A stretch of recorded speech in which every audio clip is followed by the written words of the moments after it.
إن الحمد لله الملك القهار العزيز الجبار.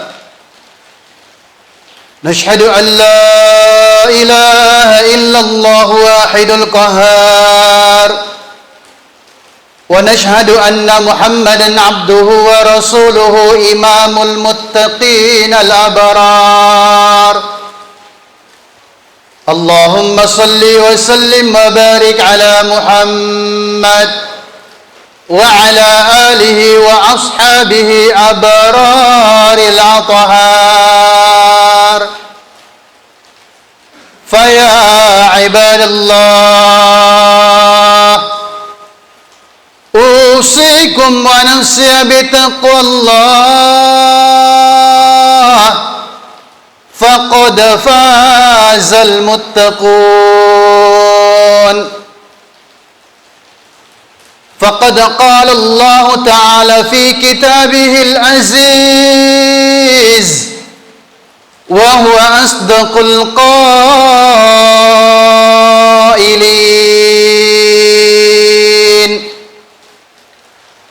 أعوذ بالله السميع العليم من الشيطان الرجيم.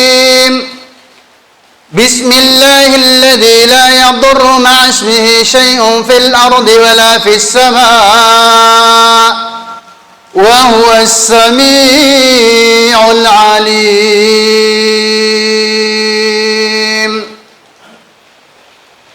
يا أيها الذين آمنوا اتقوا الله وقولوا قولا سديدا يصلح لكم أعمالكم ويغفر لكم ذنوبكم، ومن يطع الله ورسوله فقد فاز فوزا عظيما. وقال أيضا: يا أيها الذين آمنوا اتقوا الله ولتنظر نفس ما قدمت لغد واتقوا الله إن الله خبير بما تعملون. وقال أيضا: ولا تلبسوا الحق بالباطل وتكتموا الحق وأنتم تعلمون. وأقيموا الصلاة وآتوا الزكاة واركعوا مع الراكعين. فقد قال حبيبنا صلى الله عليه وسلم: سيأتي على الناس زمان لا يبقى من الإسلام إلا اسمه ولا من القرآن إلا رسمه. وقال أيضا: إن من أفضل أيامكم يوم الجمعة فأكثروا علي من الصلاة فيه. صدق الله العظيم وبلغ حبيبنا رسوله الكريم، ونحن على ذلك من الشاهدين والشاكرين.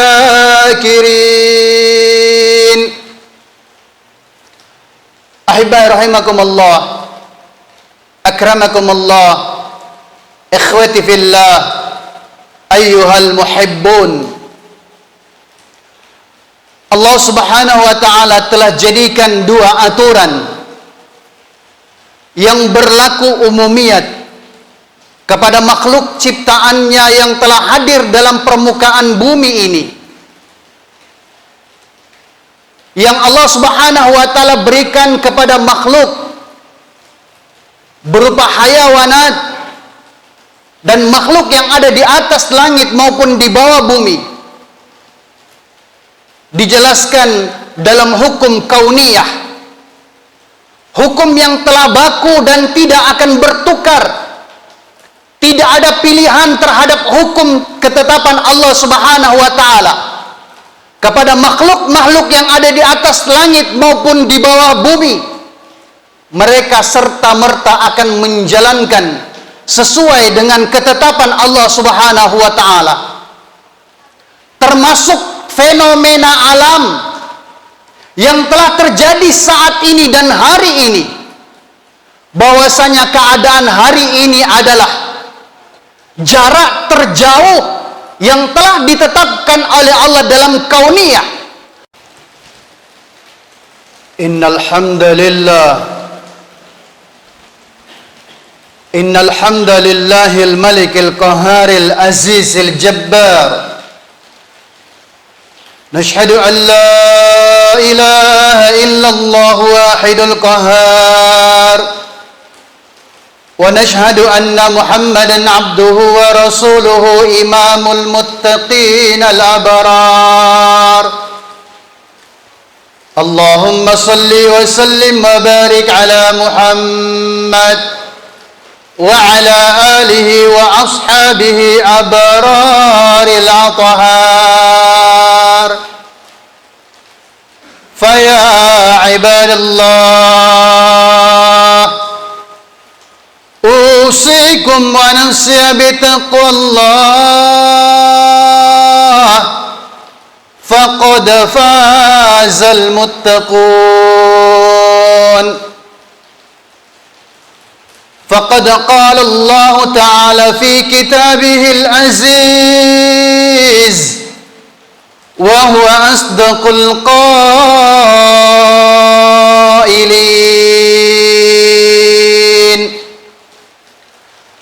أعوذ بالله السميع العليم من الشيطان الرجيم. بسم الله الذي لا يضر مع اسمه شيء في الأرض ولا في السماء وهو السميع العليم.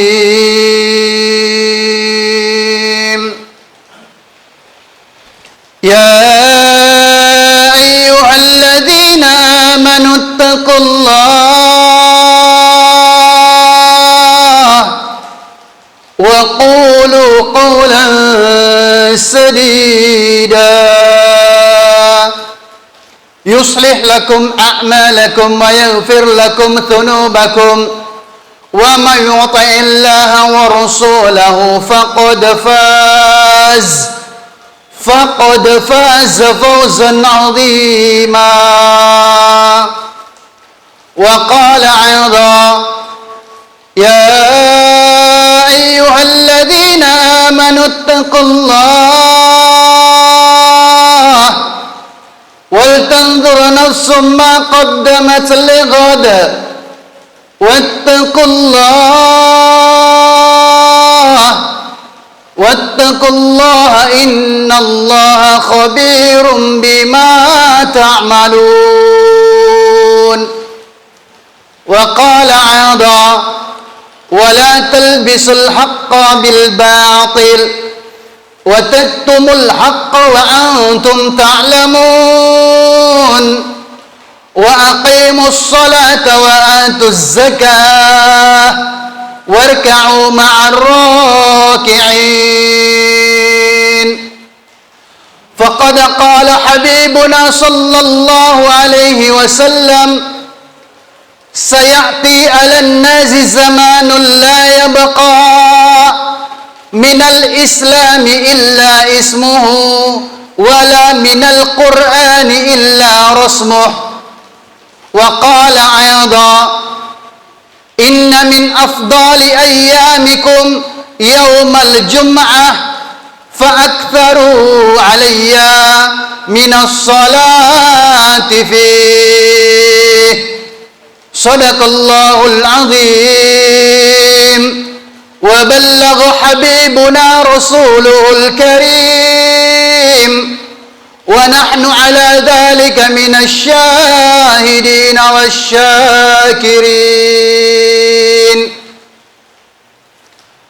أحبائي رحمكم الله، أكرمكم الله، Ikhwati fillah, ayyuhal muhibbun, Allah subhanahu wa ta'ala telah jadikan dua aturan yang berlaku umumiyat kepada makhluk ciptaannya yang telah hadir dalam permukaan bumi ini, yang Allah subhanahu wa ta'ala berikan kepada makhluk berupa hayawanat dan makhluk yang ada di atas langit maupun di bawah bumi. Dijelaskan dalam hukum kauniyah, hukum yang telah baku dan tidak akan bertukar. Tidak ada pilihan terhadap hukum ketetapan Allah subhanahu wa ta'ala kepada makhluk-makhluk yang ada di atas langit maupun di bawah bumi. Mereka serta-merta akan menjalankan sesuai dengan ketetapan Allah subhanahu wa ta'ala, termasuk fenomena alam yang telah terjadi saat ini dan hari ini. Bahwasanya keadaan hari ini adalah jarak terjauh yang telah ditetapkan oleh Allah dalam kauniyah, yang lebih mencekam dalam dingin. Terlebih lagi di daerah-daerah tropis sana, di daerah-daerah kutub sana, semua telah ditetapkan oleh Allah subhanahu wa ta'ala dalam kauniyah. Dan itulah yang kemudian dikemas dalam sains dan teknologi yang disebut dengan ilmu untuk mengetahui keadaan alam, yakni rotasi. Agar supaya kita mampu membedakan antara rotasi kehidupan dengan siklus kehidupan. Rotasi kehidupan berlaku kauniyah kepada selain manusia. Meskipun sampai bumi ini menjadi beku, maka matahari tidak akan pernah mengambil inisiatif atau mengambil ba'dal menggantikan dengan matahari yang lain. Karena sudah seperti itulah ketetapan Allah. Tidak akan ditimpakan masalah yang sama, tidak akan ditimpakan dan berulang kepada matahari yang lain. Karena telah Allah tetapkan hanya satu penciptaan itu sampai hari kiamat. Tetapi kepada manusia, kepada anak cucu Adam, kepada kita semua, diberlakukan oleh Allah subhanahu wa ta'ala hukum syar'iyah, yang mana semua nabi dan rasul mereka hadir ke permukaan bumi ini meskipun dengan syariah yang berbeda-beda, tidak lain semata-mata hanya untuk berusaha bagaimana setiap manusia ini mereka kembali kepada Allah. Bagaimana setiap manusia ini mereka berusaha untuk taqarrub ilallah dengan senantiasa menggalakkan dirinya dalam korban. Ahibai rahimakumullah, ikhwati fillah, ayyuhal muhibbun. Ternyata hukum syar'iyah yang berlaku kepada manusia dikatakan siklus. Siklus kehidupan manusia berganti dalam setiap generasi. Dari generasi yang usia mereka telah dipanjangkan oleh Allah alfasanatin illa khamsina amah. Generasi-generasi awal yang usianya sampai ribuan tahun berganti generasi setelahnya sampai kemudian generasi daripada umat Rasulullah sallallahu alaihi wasallam. A'maru ummati ma baina sittina wa sab'ina sanah. Berganti dan menyusut usia dalam siklus kehidupan manusia, dari yang berusia seribuan tahun sampai kemudian hari ini kita hanya berada dalam usia 60-70 tahun saja. Meskipun siklusnya berbeda, generasinya berbeda, zamannya pun juga berbeda, namun ternyata siapapun kita hari ini dalam siklus kehidupan hanya mengulang cerita saja. cerita dan masalah kehidupan yang hari ini kita alami, kita tapaki, adalah cerita kehidupan, masalah kehidupan yang dulu pernah ditimpakan oleh Allah Subhanahu wa taala pada generasi-generasi sebelum kita. Kalau rotasi tidak akan ditimpakan kepada matahari yang lain, tidak akan ditimpakan kepada bumi, bulan yang lain. Tetapi untuk syar'iyah, Allah Subhanahu wa taala hadirkan kita umat akhir zaman untuk kemudian bisa mengambil hikmah dalam perjalanan hidup kita, bahwasanya perjalanan hidup kita hari ini adalah perjalanan hidup yang pernah ditempuh oleh orang-orang terdahulu. Ada di antara mereka, imma ilaikum syakura wa imma ilaikum kafura. Kaum-kaum terdahulu dalam menapaki hidupnya, menyelesaikan masalah hidupnya, sebahagian di antara mereka adalah orang yang sukses, dan sebahagian juga adalah orang-orang yang gagal dan celaka. Begitupun juga kita hari ini. Apakah kita mengambil hikmah yang akan mengantarkan kita menjadi orang yang sukses? Pun contohnya telah ada. Ataukah kita mau berpaling sehingga kesuksesan itu sangat jauh, tergolong ke dalam golongan orang-orang yang kufur?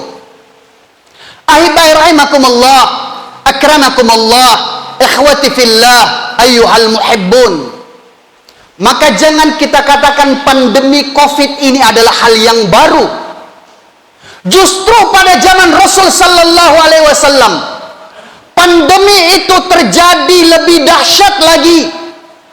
Kalau pada zaman Rasul terjadi taun, dan itulah yang lebih pantas dikatakan pandemi.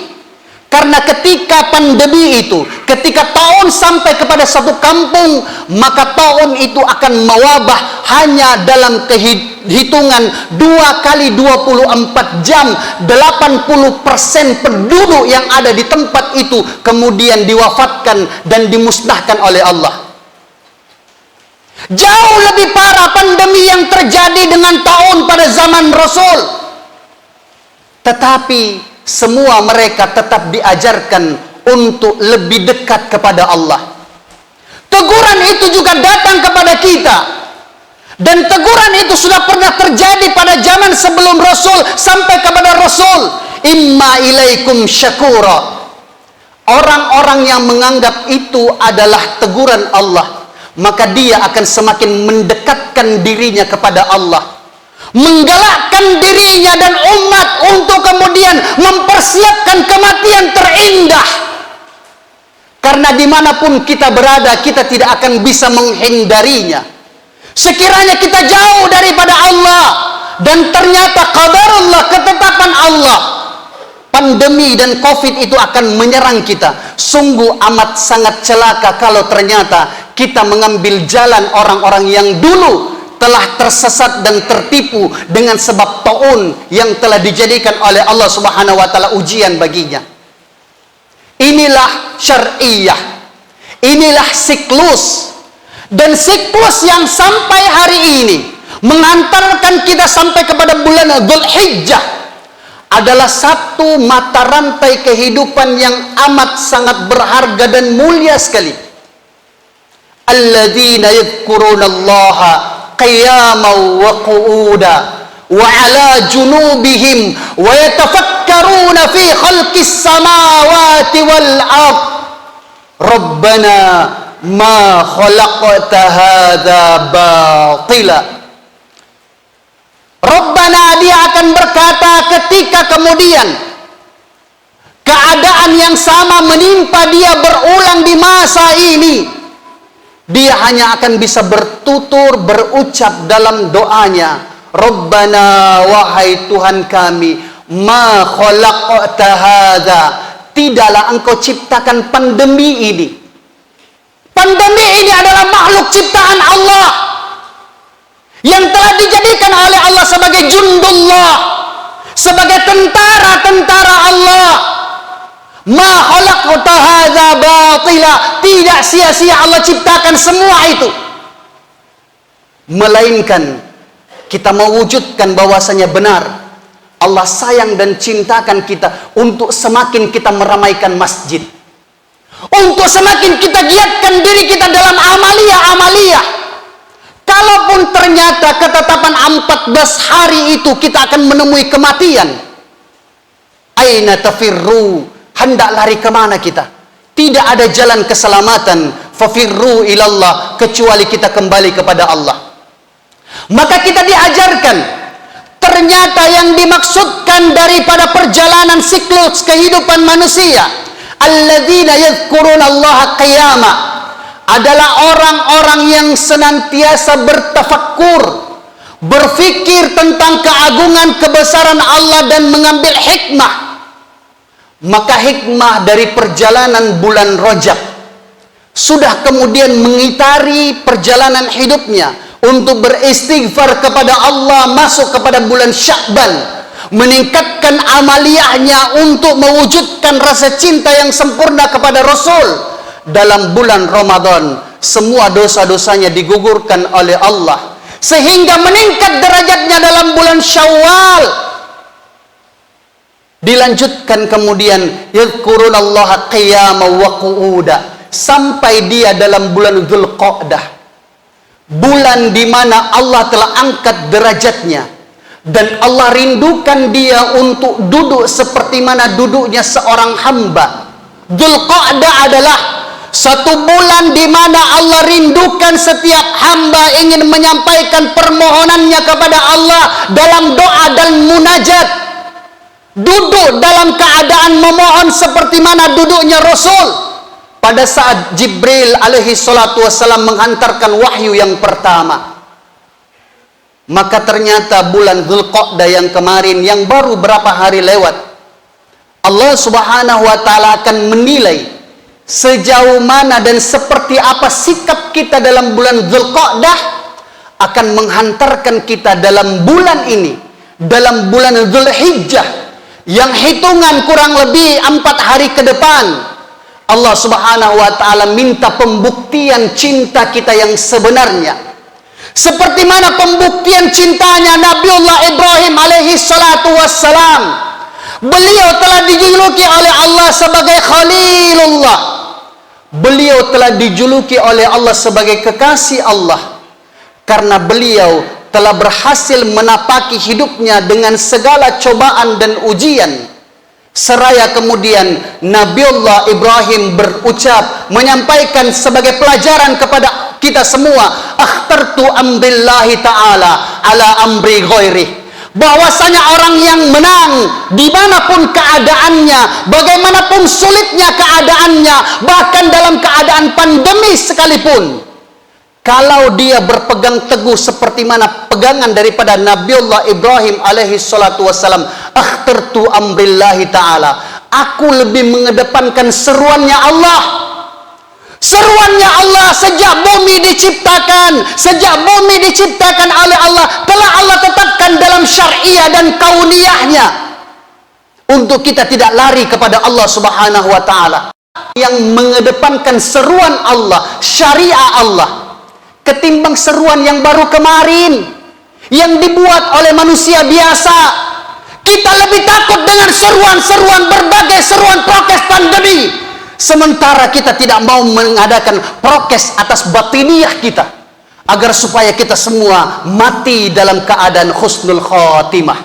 Ja'alanahullahu wa iyyakum minal faizin al-aminin, wa adkhalana wa iyyakum fi zumratil muttaqin al-mu'minin al-muqinin. A'udzu billahi minasy syaithanir rajim. Bismillahirrahmanirrahim. Wal 'ashr innal insana lafi khusr illa alladhina amanu wa 'amilus solihat wa tawasaw bil haqqi wa tawasaw bis sabr wa qul rabbi ighfir warham wa anta khairur rahimin.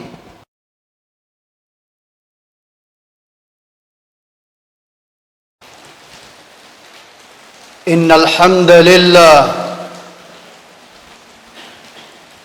hamdalillahil malikil qahharil azizil jabbar. Nashhadu an la ilaha illallah wahidul qahhar. ونشهد أن محمدا عبده ورسوله إمام المتقين الأبرار اللهم صل وسلم وبارك على محمد وعلى آله وأصحابه أبرار الأطهار فيا عباد الله أوصيكم ونفسي بتقوى الله فقد فاز المتقون فقد قال الله تعالى في كتابه العزيز وهو أصدق القائلين